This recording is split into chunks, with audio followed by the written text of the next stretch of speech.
विठ्ठल वारी आनंद यात्रा मध्ये मी संजोत केतकर तुमचं सहर्ष स्वागत करते।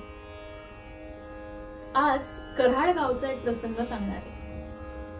कराड गावी राहणारी एक छोटीशी मुलगी तिच्या वडिलांसोबत नित्य नेमानं वारी करणारी आणि वारी करत असताना जात असताना वाटेत प्रत्येक ठिकाणी विसावा घेताना तिची गाठ एका पाटलीणबाईशी पडली आणि त्या मोठ्या पाटलीणबाई ज्यांचं नाव म्हाळसा काकू होतं, त्या म्हाळसा काकूंनी तिला विचारलं, पोर तू कुठली, इथे नवीन दिसतेस या गावी।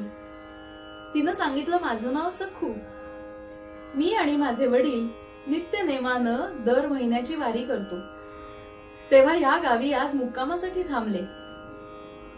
मुलगी बघता क्षणी त्या म्हाळसा काकूंना खूप आवडली। त्या म्हाळसा काकूंना असं वाटलं की आपल्या मुलासाठी या मुलीलाच घ्यावं सून करून, म्हणून तुझ्या वडिलांची भेट घ्यायचीये, कुठे आहेत तुझे वडील? त्या सखूनं सांगितलं, माझे वडील धर्मशाळेत आहेत। आपल्या वडिलांच्या भेटीसाठी त्या काकूंसोबत ही सखू वडिलांकडे आली। काकूंची भेट झाली।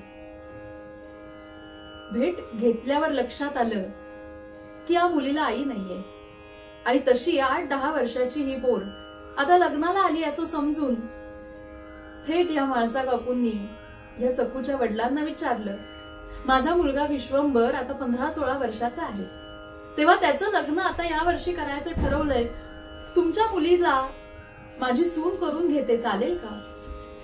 त्या सखूच्या वडिलांनी हात जोडले आणि सांगितलं, बाई तुमच्या पेहरावावरून तुम्ही खूप श्रीमंत दिसता, पण माझ्याकडे काही नाही।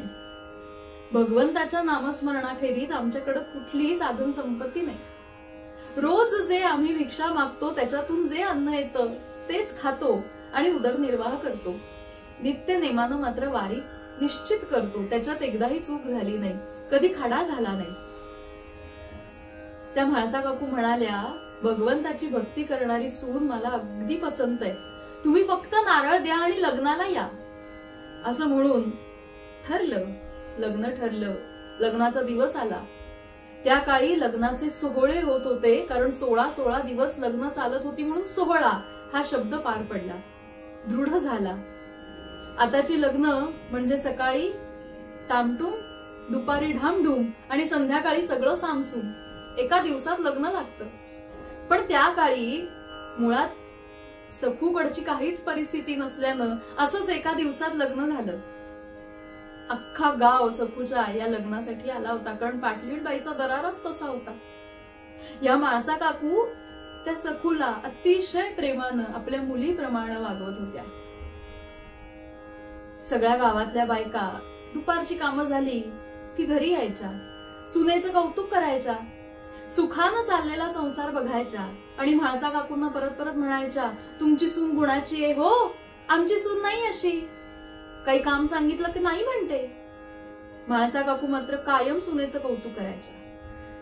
थोडे दिवस गेले आणि काही दिवसांनंतर सगळंच चांगलं चाललंय असं गावातल्या लोकांना सुद्धा बघवत नाही। सगळं चांगलं चाललं तर तो संसार कसा? त्यामुळे गावातल्या बायकांनी ज्या दुपारी काम झाल्यानंतर या म्हाळसा काकूंच्या घरी येऊन बसत होत्या, त्यांनी विचारलं, ही सखू सगळी कामं करते मान्य आहे, पण सारखी येता जाता काहीतरी पुटपुटत असते, काय म्हणत असते ती? म्हाळसा काकूंनी मोठ्या आनंदानं सांगितलं की मुलीला माहेरकडनं काही मिळालं नाही, पण तिला नाम मात्र घ्यायची इतकी सवय आहे की ती फक्त नाम घेत असते, सारखं पांडुरंग हरी वासुदेव हरी, पांडुरंग हरी वासुदेव हरी एवढंच म्हणत असते। म्हाळसा काकूंनी आनंदाने सांगितलं, मात्र पण बाकीच्या बायका त्याच्यातनं काहीतरी वाईट दाखवणाऱ्या होत्या। बाकीच्या बायकांनी कान भरायला सुरुवात केली की सून नाव घेते इतपत ठीक आहे, पण एवढं सगळं चांगलं असताना, एवढी श्रीमंती घरात पाणी भरत असताना हे भगवंताचं नामस्मरण कशाला घ्यायला पाहिजे? तुमच्याकडे काही कमी आहे का? येता जाता आपलं कधी बघावं तेव्हा सारखं देवाचं नाव, देवाचं नाव। तिला सांगा, देवाचं नाव घेऊ नकोस। म्हाळसा काकूंनी सांगून बघितलं की अगं बायका असं म्हणतायत, कशाला तुला देवाचं नाव घ्यायला हवं? सगळी श्रीमंती आपल्याकडे, तुला काही कमी आहे का? त्या सखूनं सांगावं, सासूबाई लहानपणापासून कानावर फक्त एवढेच संस्कार झालेत. बाबांनी कायम नाम घ्यायला शिकवलं आणि तेच नाव मला सवय लागलीये. त्या सखूचा एक अभंग आहे, माझी मज झाली अनावर वाचा, छंद विठोबाचा लागला असे. त्या भगवंताच्या नामस्मरणाचा छंद झालाय की माझ्या वाचेवर कुठल्याही प्रकारचा वचक नाहीये. हे माझ्या वाचेला सांगू शकत नाही की बाई वाचे नाव घेऊ नकोस. मला इतकी सवय लागलीये नामस्मरणाची की मी सतत सतत सतत त्या विठ्ठलाचं नामस्मरण घेते. तरी पण सासूबाई तुम्ही सांगता ना म्हणून मी प्रयत्न करते. बरं लक्षात घ्या मंडळी, येता जाता तिला सतत मुखानं नाम घ्यायची सवय लागलेली असल्यामुळं तिने कितीही प्रयत्न केला की नाम नाही घ्यायचं तरी तिच्यानं काही होईना. आता गावातल्या बायकांनी जसे कान भरायला सुरुवात केली की नाही ते जास्त प्रमाणात सुरुवात केली. म्हणजे काय झालं, प्रत्येक गोष्टीत काहीतरी काडी घालायला सुरुवात केली. आणि सासूबाईंना सांगितलं लहान वयात हे असले देवाचे चोचले करण्याची काही गरज नाहीये. सासूचं पित्त खवळलं. सासूनं आपला सासूपणा आणि पाटलीणबाईचा पाटलीणपणा दाखवायला सुरुवात केली. आता सखूचा मात्र छळ सुरू केला. सखूला सांगितलं घरातून बाहेर पडायचं नाही, कारण सारखी येता जाता पुटपुटत असतेच देवाचं नाव. लोक आम्हाला अवलक्षणी म्हणायला लागले सून तुमची, तेव्हा बाहेर पडायचं नाही. काय करशील घरात राहून, तर सगळी भांडी पुन्हा घासायला टाकायची, धुतलेले कपडे पुन्हा धुवायला लावायचे, जेणेकरून ती सतत काम करून करून दमून देवाचं नाव घेणार नाही. आधी वाटलं की भरपूर काम दिलं म्हणजे देवाचं नाव विसरेल, पण लक्षात घ्या जेवढे श्रम अधिक तेवढं नामस्मरण अधिक घडलं जातं. पण हे त्या सासूबाईंना कसं कळणार. छळ करायला सुरुवात केली आणि सखूचा जसा छळ होऊ लागला तसं तिला वाटायला लागलं की ह्या संसारात काही रहस्य नाही, काही राम नाहीये. मग आता ह्याच्यातून आपल्याला कोण सोडवेल, तर ह्याच्यातून ज्याचं आपण नामस्मरण घेतो तो विठ्ठल, तो आपला पांडुरंग, तो एकच ह्याच्यातून आपली मुक्तता करेल. म्हणून त्या सखूनं एके दिवशी घरातून पळ काढला आणि थेट पंढरी गाठली. पांडुरंगाचे पाय धरले. अनेक दिवस कष्ट आणि त्रास सहन करायला लागल्यामुळं या सखूनं भगवंताला सांगितलं की मी माझे प्राण इथेच सोडतेय भगवंता, आता मला काही संसार करायचा नाही. भगवंताशी एकनिष्ठ असल्यानं तिनं आपले प्राण तिथंच सोडले. त्या पंढरीतल्या काही लोकांनी तिचे नंतरचे सगळी कर्म तिथेच केली, तिला तिथेच अग्नी दिला. आणि अग्नी दिल्यानंतर पंढरपुरात त्या सखूला कोणी ओळखत नव्हतं, पण या करहाड गावची काही लोक तिथं आली होती. त्या काळात त्या सखूचा पंचनामा झाला, ही कोण आहे ओळख पटण्यासाठी. आणि पंचनामा जेव्हा झाला तेव्हा या करहाड गावातल्या लोकांनी ओळखलं की पाटलीणबाईंची सूनबाई. ते पुन्हा मजल दर मजल करत वारी करून या पाटलीणबाईंच्या घरी आले आणि पाटलीणबाईंना सांगू लागले की पाटलीणबाई तुमची सून गेली. पाटलीणबाई म्हणाली काय बोलताय, तिला मी वरती खोलीत बंद करून ठेवलीये, कुठं गेली नाही, ती आता शहाणी झालीये, आता पांडुरंगाचं नाव घेत नाही. सगळे आश्चर्यचकित झाले. आलेली लोक म्हणायला लागले की आम्ही पंढरपुरात जाऊन प्रत्यक्ष तिचा ते सगळे विधी बघितले, आमच्या समोर तिला अग्नी दिला. पण पाटलीणबाई काही ऐकायला तयार नाही. पाटलीणबाई म्हणाली आमच्या घरी काम करते ती कोण. आता हा प्रश्न खरंच पडला की नाही. सखूच्या रूपात जसं सखूने तिथे भगवंताजवळ आपला देह ठेवला, त्याच बदल्यात पांडुरंग सखूच्या रूपात या म्हाळसा काकूंच्या घरातली सगळी कामं करू लागला. का, कारण त्या सखूनं केलेलं भगवंताचं नामस्मरण, त्या नामस्मरणाची परतफेड म्हणून पांडुरंग सखूच्या वेशात सगळी कामं करू लागला. आणि म्हाळसा काकूंचा ऐकूही लागला. ती सखू पांडुरंगाचं नाव घेत नाही असं लक्षात आलं. पुन्हा म्हाळसा काकूंना आनंद झाला. सगळी कामं करू लागला, चांगलं चुंगलं खायला घालू लागला. प्रत्यक्ष भगवंताच्या हस्ते भगवंताचं जेवण मिळणार म्हटल्यानंतर या म्हाळसा काकूंची वृत्ती आपोआप पालटायला लागली. आणि इथं पंढरपुरात काय झालं, रुक्मिणी वाट बघतीये, इतके दिवस झाले पांडुरंग दिसत नाहीत जागेवर, नुसतीच इथं मूर्ती आहे, भक्त येऊन भेटतायत, भक्तांना पांडुरंगाचं दर्शन होत नाहीये, कुठे आहे.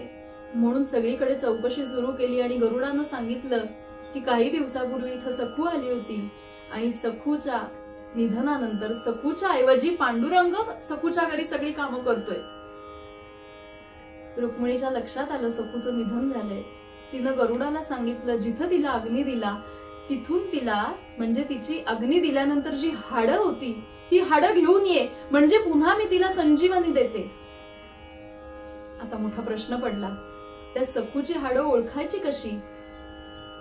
गरुडानं एक युक्ती केली. ज्या मुलीनं लहानपणापासून पांडुरंगाचं नामस्मरण केलंय की नाही, प्रत्येक हाड त्या गरुडानं कानाला लावलं.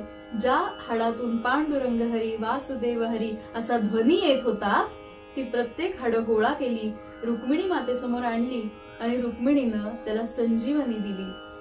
सखू पुन्हा जन्माला आली. सखूचा पुन्हा देह रूपात जन्म झाला आणि रुक्मिणी मातेनं सांगितलं, बाई सखू, तुझ्या घरी जा आणि तू तुझी कामं कर. तुझ्या रूपात पांडुरंग तिथं काम करतोय. सखूला मात्र वाईट वाटलं. आनंदही झाला पण वाईटही वाटलं, कारण माझ्यामुळं पांडुरंगाला कष्ट, माझ्यामुळं पांडुरंगाला सासूबाईंचं सगळं करायला लागतंय म्हटल्यानंतर सखू पुन्हा कराड गावी आली आणि तिनं आपल्याच रूपातला पांडुरंग बघितला. आणि म्हाळसा काकूंनी 2-2 सखू बघितल्या आणि लक्षात आलं की प्रत्यक्ष पांडुरंगानं हा चमत्कार केलाय. चांगलं चुंगलं खाल्ल्यामुळं बुद्धी पालटली होती, भगवंताविषयीची प्रेम भावना दृढ झाली होती आणि सासूबाईंनी सखूची माफी मागितली, पांडुरंगाचं दर्शन घेतलं आणि सांगितलं की नित्य नेमानं आम्ही वारी करू. सासूबाई सखूला विचारतात, इतके वर्ष त्या पंढरीला जात होतीस, पण पंढरीला काय आहे हे आम्हाला कधी सांगितलं नाहीस. आणि सखू सांगते, सासूबाई, माझ्या पंढरीला पांडुरंग आहे, पण पंढरीला बाजार भरलाय. कसला? तर सखू सांगते, पंढरी नामाचा बाजार, पंढरी नामाचा बाजार, नामची देता नामची घेता, नामची देता नामची घेता, कोटी कुळे उद्धार, पंढरी नामाचा बाजार, पंढरी नामाचा बाजार. आणि अशा भगवंताचं दर्शन घेण्यासाठी सखू बरोबर नित्य नेमानं या म्हाळसा काकू आणि पूर्ण पाटील कुटुंब नित्य नेमानं वारी करू लागलं. वारीचा हा असा उत्तम परिणाम आपल्याला बघायला मिळाला सखूच्या रूपानं. जय जय रामकृष्ण हरी.